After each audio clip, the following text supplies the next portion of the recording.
Bonjour et bienvenue dans ce nouveau bulletin de la Cagouille Céleste où nous vous présentons les événements astronomiques et astrologiques pour la période du 11 au 19 février 2021, soit la première phase de la deuxième lune d'hiver. Donc dans cette vidéo, je vais vous présenter tout d'abord ce que nous pouvons espérer voir dans le ciel cette semaine. Dans la deuxième partie, je vous ferai la chronique des événements concernant la Lune, le Soleil et les planètes. Et nous ferons une autre vidéo pour la troisième partie, les commentaires astrologiques sur les thèmes de la période avec Christophe et Michel. Donc, commençons pour cette vidéo. Ce que nous pouvons espérer voir dans le ciel cette semaine. Alors aujourd'hui, le 11 février, c'est la nouvelle lune, donc pas de lune. Nous allons donc voir les étoiles. Nous allons partager l'écran. Je vous emmène sur Stellarium et nous allons voir un petit peu le ciel du début de nuit, puisque quand il n'y a pas de lune, on voit bien le ciel. Donc ce soir à 20h, quand on regarde vers le sud, en cette saison, qu'est-ce qu'on voit? On voit la constellation d'Orion, la magnifique constellation d'Orion avec ses trois mages, Rigel, la blanche, et Bételgeuse, la rouge. La Bételgeuse et Bellatrix, Rigel et Saïf.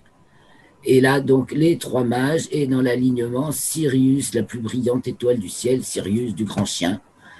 Et là, nous avons Procyon du petit chien. Alors, si on regarde un peu plus haut, on voit aussi Aldébaran du taureau. Alors, j'affiche les constellations. Voilà, on voit un petit peu Aldébaran du taureau. À gauche, en haut, on voit les Gémeaux, Castor et Pollux. Et puis, alors, en ce moment, c'est magnifique. Donc, c'est déjà un peu au sud-ouest. Nous avons Aldébaran, l'étoile rouge.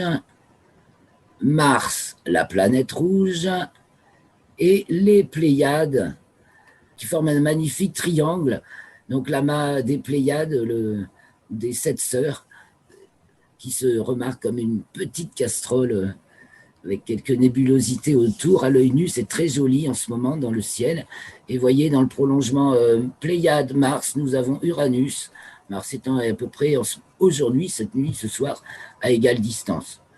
Donc de soir en soir, Mars va progresser, mais pas très vite. Donc voilà la figure de laquelle on peut se régaler en ce moment, c'est Mars, Pléiades et Aldébaran, donc juste au-dessus d'Orion. Alors toujours ce soir, donc si on se tourne vers l'ouest, vous voyez Mars et Uranus et les Pléiades sont en fait au sud-ouest. J'affiche les noms des constellations, si vous les voyez c'est bien. Donc ils sont entre Poisson, Bélier et Baleine. Nous allons retrouver la Lune au cours de la semaine par là. À l'ouest, on a le grand carré de Pégase qui se couche donc avec les poissons à sa gauche. On a au nord-ouest, on a le Cygne qui se couche, Céphée et Cassiopée qui descendent et donc qui vont tourner autour de l'étoile polaire. Donc je me tourne maintenant vers le nord. Au nord, en début de nuit, on a donc la petite ours suspendue à sa queue et le dragon qui est au plus bas, sa culmination inférieure, et qui pique la tête dans le sol, tandis que la grande ours remonte du côté de l'est, vous voyez, donc au nord-est. Nous avons la grande ours qui remonte, coiffée par le lynx, et sous les pattes de la grande ours, on a le petit lion, et à droite, le lion qui est en train de s'élever majestueusement à l'est.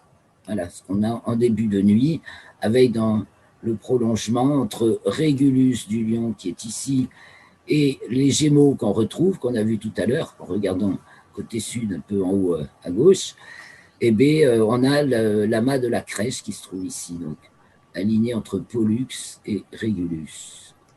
Voilà pour le ciel du début de nuit. Qu'est-ce qu'on a donc au sommet du ciel pratiquement? On n'a pas encore tout à fait en haut. On a Capella qui est presque au zénith, à 82 degrés de hauteur. Si j'affiche la grille zénithale, c'est-à-dire le sommet du ciel, vous voyez, Capella est presque au sommet du ciel et c'est une étoile très brillante Donc c'est elle. Voilà. Voilà donc pour le ciel sans lune de ce début de période. Mais au cours de la semaine, eh bien, la lune va se promener devant les constellations. Je vais maintenant arrêter ce partage et je vais en prendre un autre. Je vais vous partager directement l'article. On va suivre la lune qui va apparaître en premier croissant le 12. Premier croissant de lune, le 12. Vous avez une image de l'avant-dernier croissant. C'était le 9, c'était une photo du 9 février, donc avant-hier quand nous enregistrons cette vidéo. C'était l'avant-dernier croissant, là la photo est prise d'Iran. Alors, premier croissant, le 12 février à 18h45. Il va être difficile à voir. Il se couche 40 minutes après le soleil, donc il faut essayer de le voir 30 minutes après le coucher du soleil. Il sera qu'à 1 degré de hauteur, à l'ouest-sud-ouest. Délicat, il faut des jumelles. Donc, ce n'est pas garanti. Et le 13 février, on voit bien le croissant de lune, cette fois-ci. Vous voyez, il est là, où j'ai le pointeur, au-dessus de l'arme sur cette photo. Et il est conjoint à Neptune, mais on ne verra pas Neptune. Elle n'est plus visible de toute façon, même avec un instrument. Là, ça devient hyper délicat, puisqu'elle se couche au crépuscule, vous voyez. Et donc, vous pouvez juste deviner sa position par rapport au croissant de lune, qui ce soir est certainement visible à l'œil nu. Donc, c'est le 13 février. Donc, de soir en soir, la lune avance devant les constellations. Elle arrive devant celle des poissons le 14 à 11h24. Et on peut regarder la lune de près aux jumelles, ça devient intéressant. Là, le soleil se lève donc sur le terminateur. Et donc, on peut voir les ombres de soleil levant sur les différentes formations lunaires qui prennent des aspects magnifiques, fantasmagoriques. Alors là, je vous ai pointé le cratère Langrenus, histoire de commencer à savoir se promener un petit peu sur la Lune. Le 15 février, le 16 février, elle est toujours entre poisson, baleine, poisson. Et le 17, elle est conjointe à Uranus. Elle arrive devant la constellation du Bélier, à peu près à ce moment-là. Et elle est également conjointe à Cérès. J'ai oublié de marquer Cérès. Et donc voilà, c'est pareil, la Lune est là. Je pointe au bout du museau de la baleine, croissant de Lune de plus en plus gros. Et Uranus est un peu au-dessus à droite. Voilà, à 20h, hein, c'est pris visible à 20h. Donc difficile à voir aussi, peut-être avec des jumelles. Donc et c'est juste dans la foulée, la Lune, 20 minutes plus tard, hein, 20h21, la Lune occulte une étoile, donc vous prenez des jumelles et vous observez le bord, la Lune du côté du bord sombre et vous voyez une étoile disparaître derrière le côté nuit de la Lune. C'est pas très difficile et ça peut être sympa. C'est une étoile de magnitude 5 où il faut des jumelles. Le 18 février, la Lune est conjointe à Mars. Alors ça se voit bien. Donc c'est haut dans le ciel, hein, au sud-ouest, comme je vous l'ai montré au début. Mars, là, c'est la vue est un peu en l'air. Et donc on a Uranus. Uranus est là. Elle était conjointe la veille. La Lune est là et Mars est au-dessus. Donc le croissant de Lune avec le point rougeoyant de Mars juste au-dessus et les Pléiades qui sont juste au-dessus. Vous voyez que Mars s'est rapproché des Pléiades par rapport à l'image du 11 au soir que je vous ai montré au début sur Stellarium. Et nous arrivons au premier quartier. Et pour le premier quartier, la Lune est conjointe aux Pléiades. Donc là, voilà, c'est un peu grossi. Donc Mars est toujours là, hein, Uranus toujours là. C'est un peu plus grossi que dans l'image précédente. Et donc la Lune, le demi-quartier de Lune est juste en dessous de l'amas des 7 sœurs. Voyez cette jolie figure que ça forme ce jour-là. Donc le quartier de Lune, au-dessus les Pléiades, bordé à droite par la planète rouge Mars et à gauche par l'étoile rouge Aldébaran. Donc très joli spectacle. C'est donc le premier quartier. La Lune au premier quartier se lève aux alentours du midi vrai. On la voit dans l'après-midi dans le ciel. Elle culmine au coucher du soleil et elle est visible en première moitié de nuit du côté de l'ouest et elle va se coucher vers le minuit. Voilà donc les spectacles que nous offre la Lune cette semaine. Nous avons vu le ciel du début de nuit. Quant aux planètes, les spectacles vont être très, très, très difficiles à voir. Donc, puisque à part Mars et Uranus, il n'y a aucune planète véritablement visible dans le ciel en ce moment. Elles ont toutes basculé du côté du matin, mais elles ne sont pas encore bien visibles. Difficilement, on peut chercher Jupiter aux jumelles et Vénus jusqu'au 11. Voilà, le premier jour, on peut tenter avoir une chance de discerner avec un instrument Jupiter dans le ciel du matin, le jour où il est conjoint à Vénus, le 11 février. Et donc, ce jour-là, c'est aussi le jour où on commence à ne plus voir Vénus dans le ciel du matin. Donc, plus de Vénus et puis, par contre, de meilleures chances de jour en jour de voir Jupiter et Saturne et Mercure qui les accompagne. Dans le ciel du matin, nous avons un regroupement planétaire exceptionnel, mais en fait pas visible. Voilà, il se produit juste avant le lever du soleil, donc très délicat. Vous remarquerez que j'ai mis une photo vue d'Argentine, alors à Saturne, qui était conjointe à Vénus le 6 février, spectacle absolument impossible à voir de chez nous, mais depuis l'Argentine, on réussissait à les voir, voyez, dans le ciel du matin, dans la lueur rosée du ciel matinal, Vénus et Saturne. On devine ces anneaux, la photo est délicate.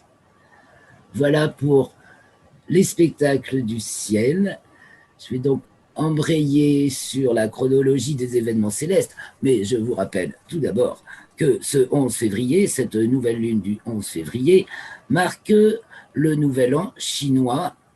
Nous entrons donc dans l'année du buffle Do Yang, qui fait suite à l'année du rat de métal Yin, et qui sera suivie par l'année du tigre Do Yin.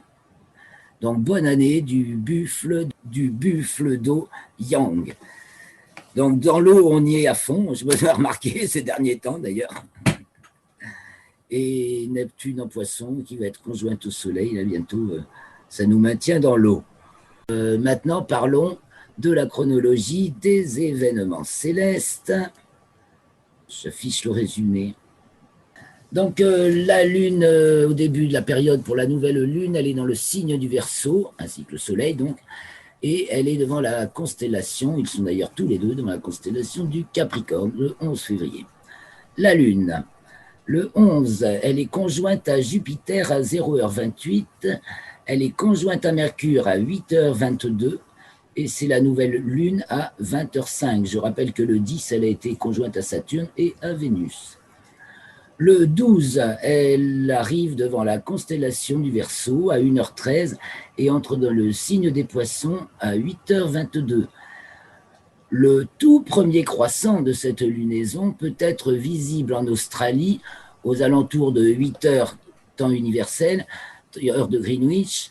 Donc en fait en Australie c'est le soir et donc ils peuvent voir le tout premier croissant de cette lunaison qui pour nous sera visible le soir du 12 aux alentours de 18h45 avec un instrument probablement, il est quand même assez délicat à voir, il se couche 40 minutes seulement après le soleil et une demi-heure vers 18h45 il n'est que déjà plus qu'à 1,5 degré au-dessus de l'horizon.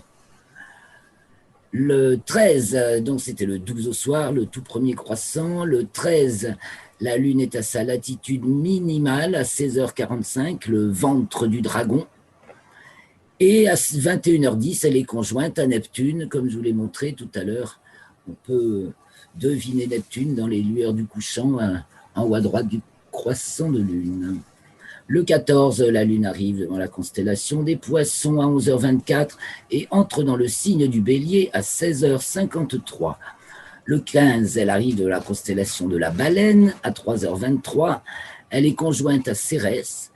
Elle passe en déclinaison nord à 13h49. Le 16, elle se retrouve à nouveau devant la constellation des Poissons à 2h50. Cela est dû aux découpes des constellations. La Lune continue toujours à avancer, mais son parcours l'a fait passer devant. Alors elle est devant les Poissons, puis tout d'un coup, il y a un décrochement dans les frontières de constellation. Elle traverse devant la Baleine, après elle revient devant les Poissons, elle revient devant la Baleine et elle arrive devant le Bélier. C'est comme ça que ça se passe en ce moment. Tout ça dépend de sa latitude. Le 17, elle entre dans le signe du Taureau à 4h11 et arrive à nouveau devant la constellation de la Baleine à 10h05, puis celle du Bélier à 17h18. Et à 18h47, elle est conjointe à Uranus dans le plan écliptique. Les heures de conjonction, je les donne dans le plan écliptique. 18h47 le 17, donc la Lune conjointe Uranus.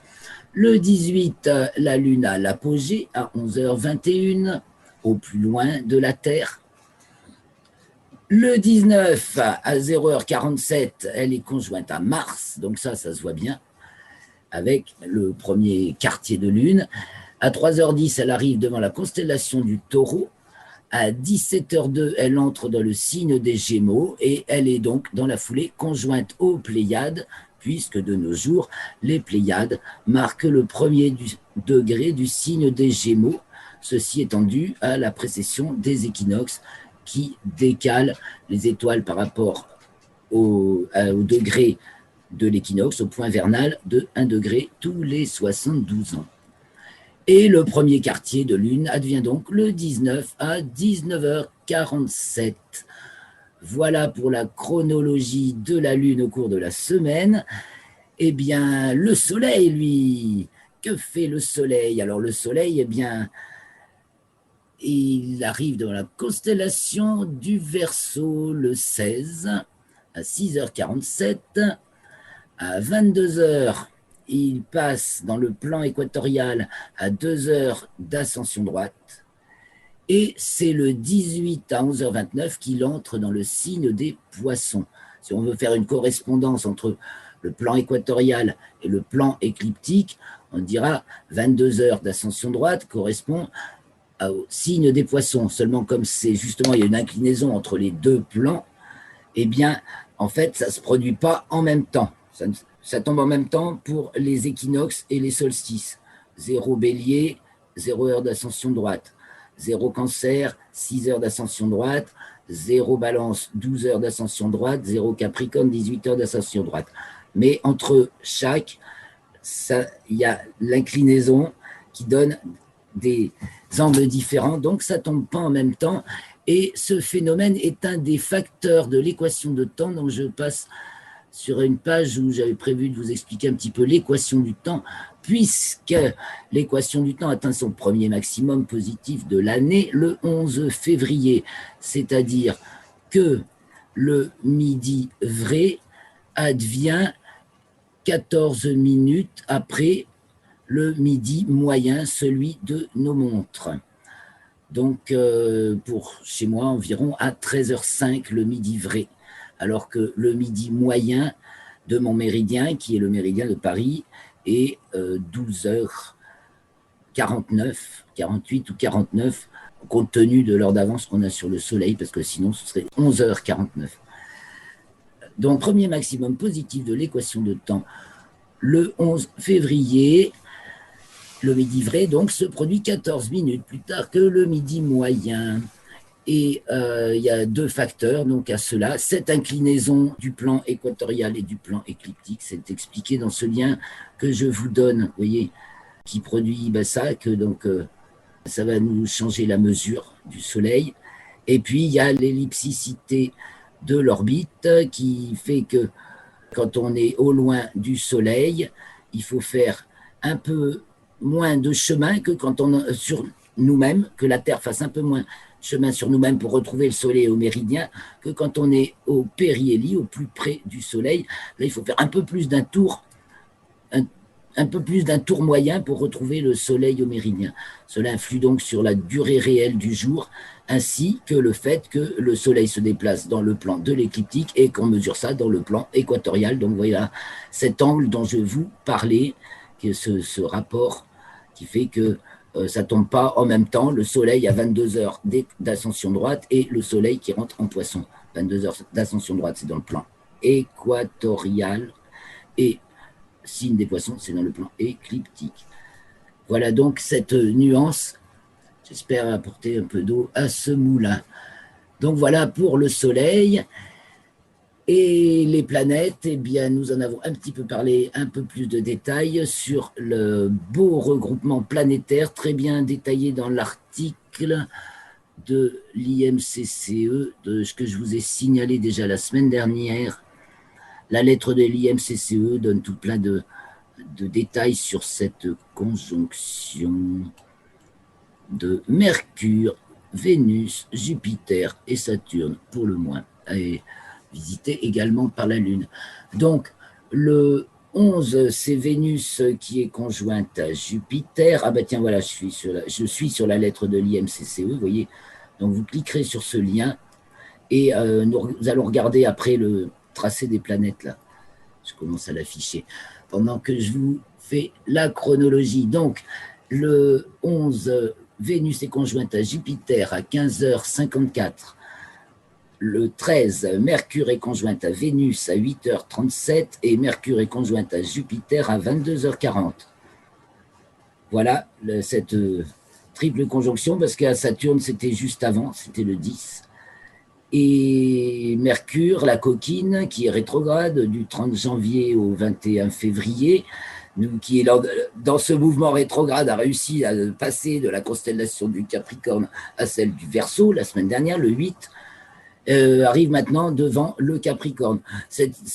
Elle est bien en marche arrière depuis le 30 janvier. En marche arrière depuis le 30 janvier, elle est arrivée, elle était devant le Capricorne, elle est arrivée devant le Verseau, et maintenant elle arrive à nouveau devant le Capricorne. Tout ça est dû à la découpe des constellations uniquement. Mercure est bien en marche arrière, elle était en forte latitude nord qui décroît, ce qui fait ce chose un peu marrante, mais Mercure est spécialiste de nous faire des choses marrantes. Alors, ça en était un petit exemple. Eh bien, nous pouvons afficher la Lune, voilà, le schéma animé de la Lune, du Soleil et les planètes durant le mois de février. Donc voici la Lune conjointe à Saturne le 10, à Jupiter, Vénus, Mercure. Nouvelle Lune le 14, à Neptune le 12, à Uranus le 15, à Mars le 17 et à Mars le 19. Et voilà. Et rebelote autant que vous voulez. Voilà pour la présentation. Non, j'ai pas tout à fait fini. J'allais oublier l'héliocentrique. Et également en héliocentrique, il y a du move cette semaine. Les 4 planètes rapides changent de signe, à savoir le 12, Vénus entre en Verseau, 18h38. Le 15, elle va être conjointe à Saturne à 23h17. Le 14, Mercure est opposé à Neptune. Le 16, Mars entre dans le signe du Cancer. Le 17, Mercure entre dans le signe de la Balance. Le 18, c'est la Terre qui entre dans le signe de la Vierge, puisque du même moment, du point de vue géocentrique, le Soleil entre dans le signe des Poissons. Et le 19, Vénus est conjointe à Jupiter. Donc au cours de la semaine, nous avons Mercure qui passe en Balance, Vénus qui passe en Verseau, la Terre qui passe en Vierge et Mars qui passe en Cancer. Donc ça fait des changements aussi de toile de fond au niveau des rapides, sachant que la toile de fond au niveau de Jupiter et Saturne, moyennement lente, s'est transformée entre décembre et janvier. Là. Donc avec toutes ces rapides qui changent aussi, là, tout ça, on est en train d'acter plein de choses du nouveau monde. Je vous salue chaleureusement. Ben non, d'abord, je demande à Michel, tu as peut-être quelques petits commentaires, Michel.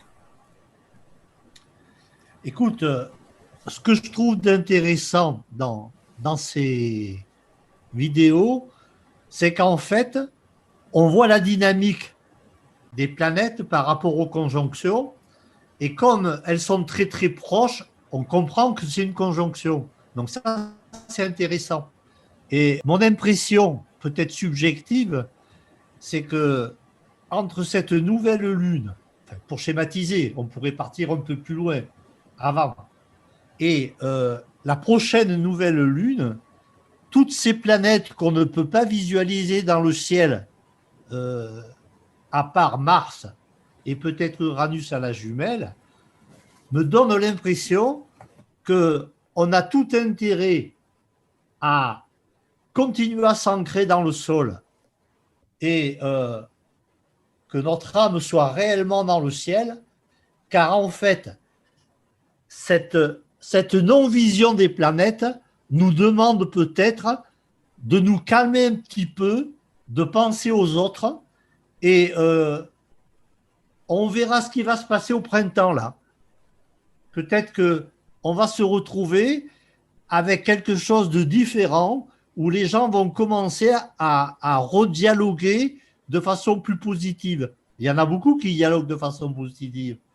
Mais je veux dire que le collectif soit plus fort que tout ce qui est en train de se passer au niveau des États et des nations par rapport au Covid, par rapport à toute cette oligarchie, etc. Alors, ce que je dis, c'est personnel. Ça n'a rien à voir avec l'astrologie, mais je le ressens comme ça, alors je le dis. Voilà. Merci Michel, c'est tout à fait ça. Ce que je pense, c'est que ce que j'essaie vraiment de faire passer, c'est la dynamique vivante de la terre et du ciel. Donc je vois que je suis ravi, je vois que j'arrive à le communiquer un petit peu. Et ce que tu dis par rapport à que c'est en train de monter, quoi. Hein, Neptune, tiens, les poissons. Il y a la vague, elle est en train de grossir et effectivement, elle va finir par noyer tout simplement tous les cancanages médiatiques qui finissent par plus effrayer grand monde, sauf ceux qui se laissent vraiment piéger. Mais je vois par exemple que l'Association française d'astronomie organise la première nuit des étoiles d'hiver, nous y participons, et qu'elle vient d'envoyer un message super positif en disant, allez les amis, on en profite pour regarder le ciel de chez nous. Si on fait des trucs dehors, c'est gérable, on peut faire des trucs dehors. Donc nous, on propose carrément quelque chose avec hébergement demain soir pour pouvoir profiter du ciel. Et puis, on organise du coup des tas de séances Zoom où les gens peuvent de chez eux savoir ce qu'il y a à regarder et le regarder à l'œil nu avec leurs instruments depuis leur balcon, leur jardin, on fait comme ils veulent. Et comme les villes, du coup, se mettent à baisser l'éclairage, ils ont même fait une opération spéciale diminuer l'éclairage à cette occasion. Il y a quelques villes qui s'y mettent, pas encore beaucoup parce que c'est nouveau. Mais comme déjà depuis le Covid, les éclairages ont quand même, et le couvre-feu, il diminue. On peut, si le ciel est dégagé, après 15 jours de flotte, on va peut-être avoir des trouées. L'Uranus, généralement, ça éclaircit le ciel. Bon, avec Mars, ça peut faire des orages. Nous y reviendrons tout à l'heure dans les commentaires avec Christophe, j'espère, et peut-être d'autres invités. Il suffit qu'ils s'invitent eux-mêmes. Donc, je vous salue beaucoup. Salut Michel. À tout à l'heure pour la suite.